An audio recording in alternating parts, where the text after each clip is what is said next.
did win, didn't we? Yes, that we did. His strength is dwindling. His wave patterns are getting astonishingly small. Luna! Chris! Kronos is destined to crumble! Should I perish here? Brawn alone can't win all wars. Likewise, my fascist assailant. I'll be observing your lot from on high. Repudiation to you. Honor to Kronos!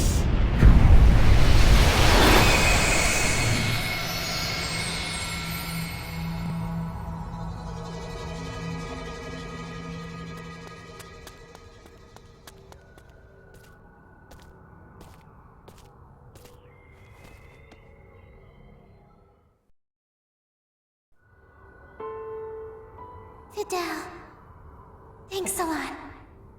I didn't back down at all. I did all I could. Me and Relia. Yeah. You prevailed. Promise you will. Look after my baby sister. I certainly do. Relia deserves a good life. A caring, maybe mentoring dad. Like Beryl was when I was young. Relia, I'm so sorry. What's more, I should thank you. My wish was answered due to your... grow up and be... the joyous girl I couldn't. Varian, no! Don't be so sad. Since I'll be with you in your heart.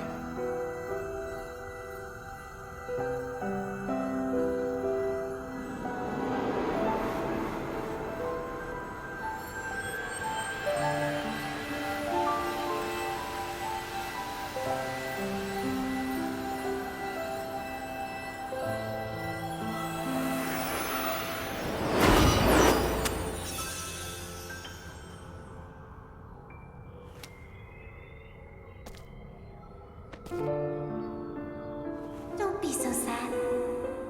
Since I'll be with you in your heart.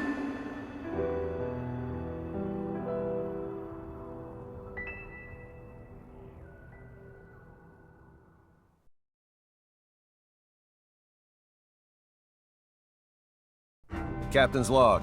Space date, November 7, 537. Our mission in the Faycreed system has concluded. With the death of its leader, General Alma, the rebellion collapsed in upon itself.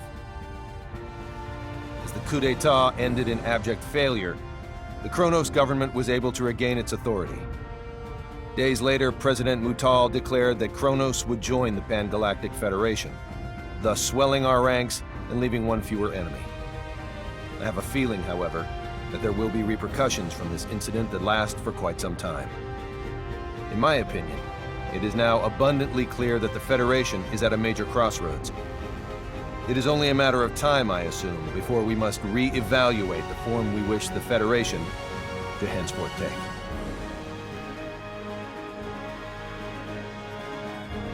Kronos was officially inducted into the Galactic Federation. And while the Kronos incident that engendered the alliance was certainly noteworthy, it was not the only seminal event of Space Date 537. The year also became known for various progressive reforms, which would serve as defining points of Federation policy for years to come.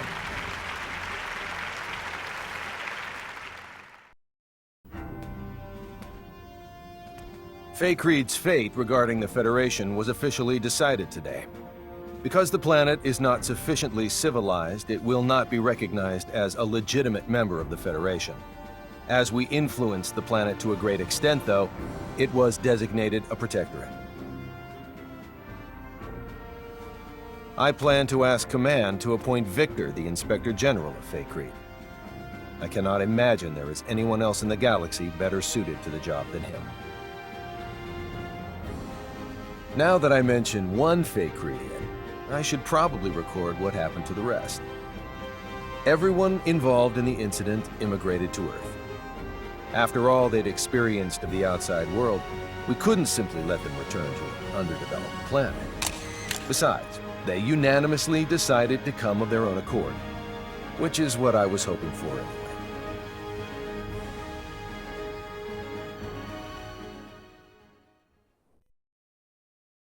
Miki's currently studying her heart out to become a science officer.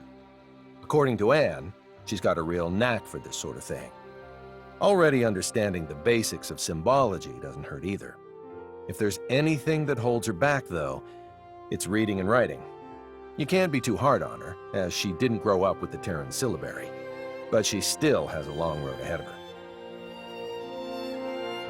Victor was able to enlist in the Federation's military, and based upon his distinguished record, he was appointed as an instructor. Considering he's a citizen of an underdeveloped planet, this is a historic accomplishment for him. Personally, I'd like to see Command put him in charge of overseeing his home planet, but the decision ultimately rests with him. Thanks in part to an endorsement from Dr. Krupp, Fiore was accepted as a researcher in the newly built Symbological Genetics Laboratory on Moonbase. I say accepted, but the whole facility was basically established for her sake. Her knowledge surpasses even our own scientists in some areas, so I assume they're more than happy to take advantage of her genius. There's no way they won't make at least a few breakthroughs with her working on their team. All is quiet on the Anne front, as she continues to work as a science officer aboard the Charles D. Gold. Her looks are what sealed the deal for me when hiring her, but I'll be damned if she isn't one capable science officer. Once I'm finally given my new assignment, I won't hesitate to bring her along. As for me, the myriad and valiant deeds I performed in quelling the Kronos Rebellion earned me a promotion. Nothing's official yet, but word around the water cooler is that I'll become an admiral. To think, me, with my own fleet. What's more, the ship they'll assign me won't be any ordinary one. It'll supposedly be equipped with some rather snazzy technology, of an experimental and gravitic warp kind. I guess this goes to show, you can't make an omelet without breaking a few rules.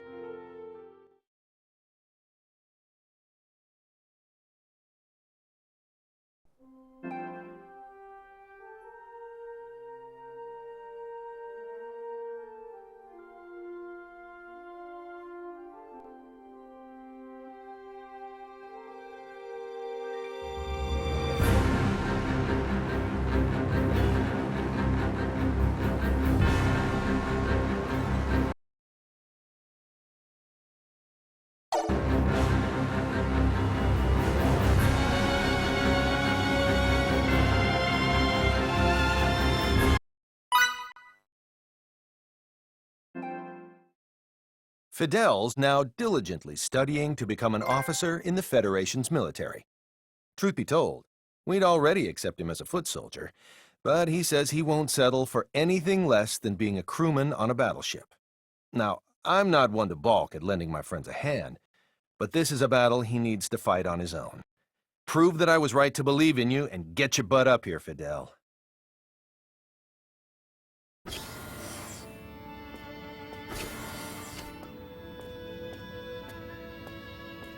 Hey there. Your snack's ready. Excellent. Be there when this is done. You'll burn out studying like that. Miki, you barely try at all. I bet you'll never transcend Emerson or Anne like that. What about just being your wife? What did you say? Nothing. Nothing important. I said we should both try our hardest. Yeah, let's. Great. Finished. I'll take that snack now.